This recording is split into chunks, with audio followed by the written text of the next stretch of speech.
tiis lang, matatapos din yan, matatapos yan.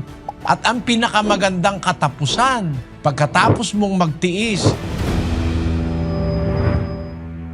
hindi naman masama yung magtiis tayo eh. Alam mo, yung pagtitiis, nakakabuti sa atin yon. Gaya nung sabi ni Balagtas, Ang laki sa layaw, karaniway hubad, sa bait at munit, sa hatol ay salat.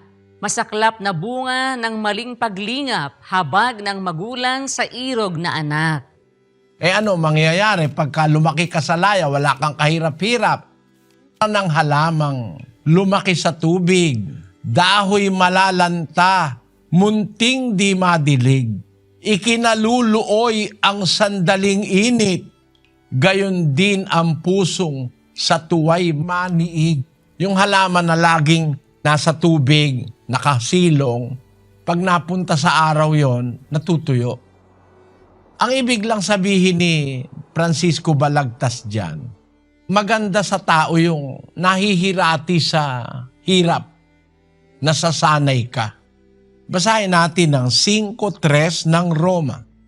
At hindi lamang gayon, kundi naman nangagagalak tayo sa ating mga kapighatian, na nalalamang ang kapighatian ay gumagawa ng katiyagaan, at ang katiyagaan ng pagpapatunay, at ang pagpapatunay ng pag-asa.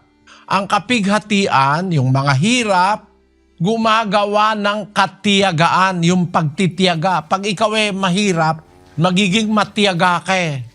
Dahil gusto mong mabuhay, gusto mong maitaguyod ang pamilya mo, magtitiyaga ka. Kung may alam kang aral ng Diyos, hindi ka malulungkot.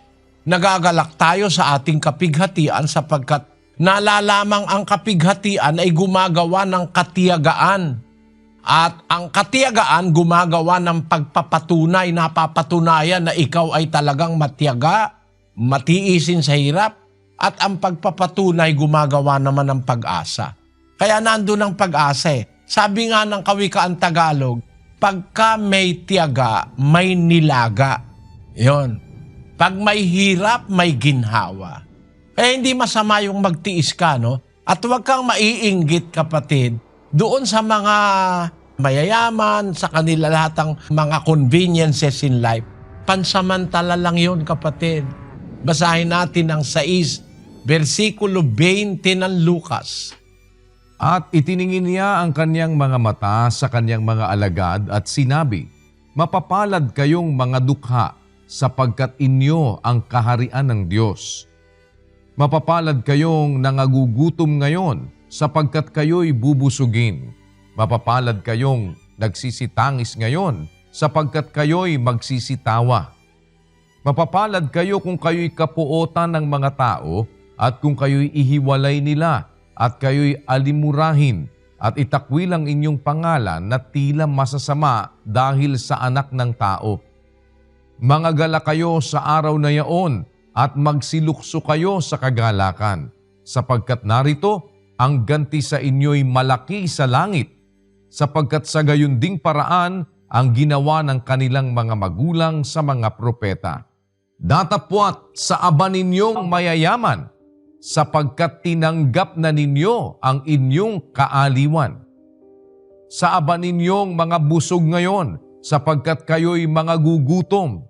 Sa aba ninyong nagsisitawa ngayon, sapagkat kayo'y magsisitaghoy at magsisitangis.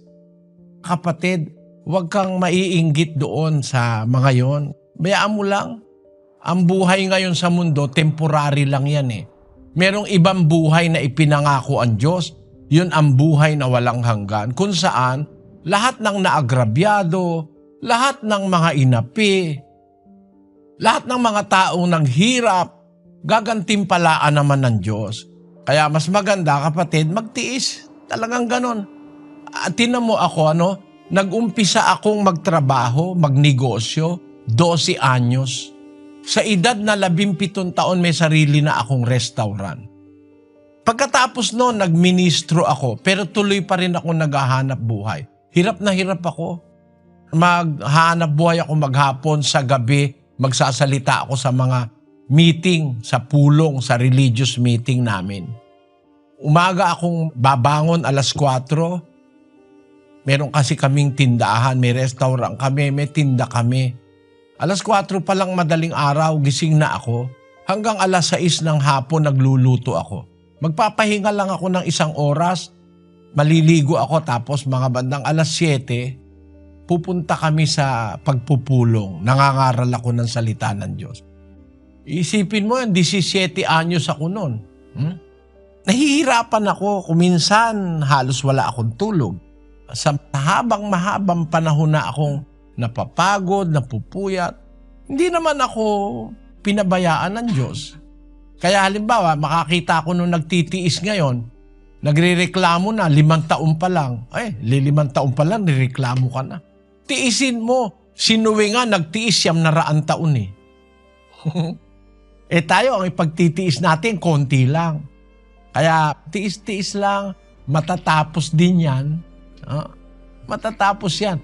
At ang pinakamagandang katapusan, pagkatapos mong magtiis, isinama mo sa pagtitiis mo ang paglilingkod sa Diyos.